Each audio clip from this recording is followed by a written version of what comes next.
Join us now on Flickr at flickr.com/groups/art of photography.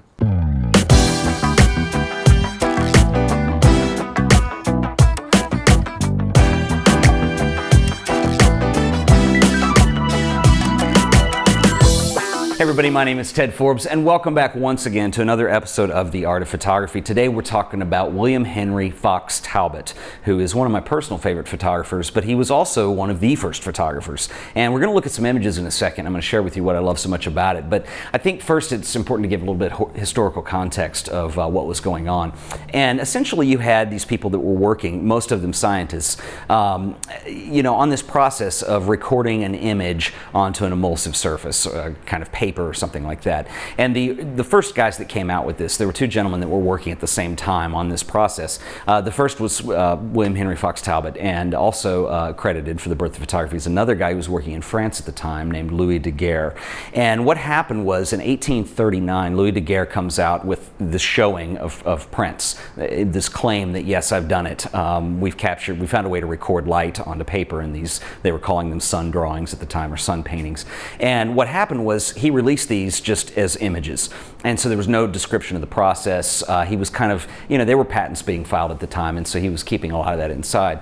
And what happened was Fox Talbot comes along and immediately says, well, hey, I've been doing this for the last 5 years, comes out with the evidence of that, and also comes forth with all of his process details of how it was being done. So, it's kind of arguable who was really the first, and quite frankly, it doesn't matter, but it's usually attributed to both those men.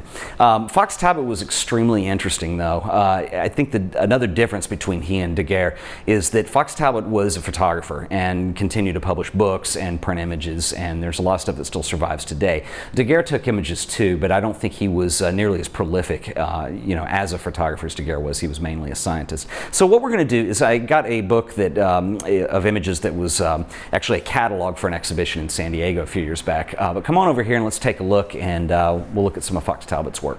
Okay, so what we're looking at here is this is a book, Henry Fox Talbot, called First Photographs, William Henry Fox Talbot and the Birth of Photography. And again, this is a catalog that was from a show in San Diego a few years ago.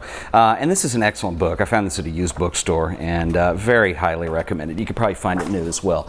There's some very well-written text in here talking about Talbot and his life and his frustration as a painter and as an artist, and what drove him to start experimenting with capturing light on film.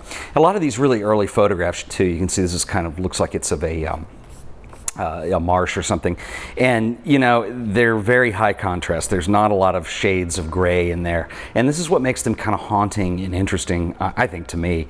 You see that a lot of these early prints are very crude like that. A lot of these landscapes, you need to have the light pretty harsh in order to get a print that would work. The skies are completely white in most of these, and this is just traits of early photography. This is kind of this ivy wall is one of the more famous Talbot images, and what I like about this, it may be hard to pick out some of the detail in the video, but the lenses were not perfect, nor was the paper probably perfectly flat that they were shooting on, and so you kind of start getting the swirling distortion through some of these, and you see that kind of as a trademark throughout a lot of these early works here. Another common trait of a lot of these that you see is like this right here is what's known as a salt print, and it's an early process of treating paper and using salt to do the emulsion. And you see these big splotchy areas. It's almost like an ink drawing in some ways, but these big splotchy grain, nothing is smooth in these. And again, these are just the imperfections of how it began. This is a great image too. This is actually, the caption says, a digital facsimile made from an unfixed stabilized original. And so, a lot of these things, like they didn't have, what was later perfected with film was ways of fixing the image to keep permanence on it. And so, some of these things are in pretty crude shape, to say the least. This is interesting too, and they do this throughout this book too. This is the Rape of Sabines, which is a sculpture. And a lot of times these were shot on what was known as a paper negative. So on the right here, you have the actual paper negative. This is a Cal-type paper negative. And this is the print, the salt paper print that was done from the negative. And you can see how they fold over and one would make the other, which is extremely interesting because, when you shoot something in a camera, it shoots upside down and backwards. And so you take a lot of these things into consideration when you're doing these prints. Anyway, it's simply amazing. A lot of this early process stuff too, you have to understand that these chemicals, like when this piece of paper went into the camera, they had to shoot them wet and processed them before they dried. And you can imagine what a tremendous pain it was, especially when we get into some of these location shots later. Again, this dining table, and you can see the imperfection, the extremely shallow depth of field, the low focus, low shallow focus here, which is just really pretty, I think. Anyway, move on to some more stuff.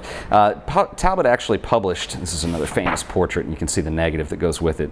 But Talbot published a book, which is kind of typically known as the first photography compilation book. There's some images of Talbot shooting photos, which are pretty cool. You can see they're out in bright sunlight. This guy's over here drying the prints that were already done. Anyway, you can see, let's see. Let's bring up the first book.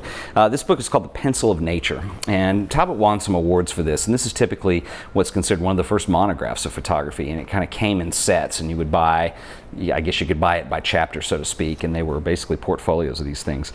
This is a view of the boulevards of Paris. These are interesting too. The Open Door is another famous one. It was from that book, from The Pencil of Nature. Over here, this is another example of what Talbot was working on in a lot of these early images.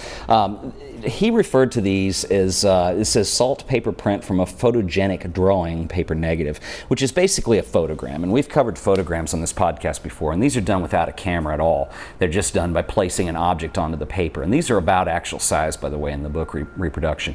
They didn't have enlargers back then for darkroom stuff. So a lot of times these are all contact prints that are made. The negative is that size, and the contact print is, there's no enlarging at all. But anyway, you see a lot of these what are known now as photographs. They call them photogenic drawings. Anyway, moving along, the other thing that's interesting to me about these that I really like, especially a lot of these at Paris that you see, let's get into this a little bit.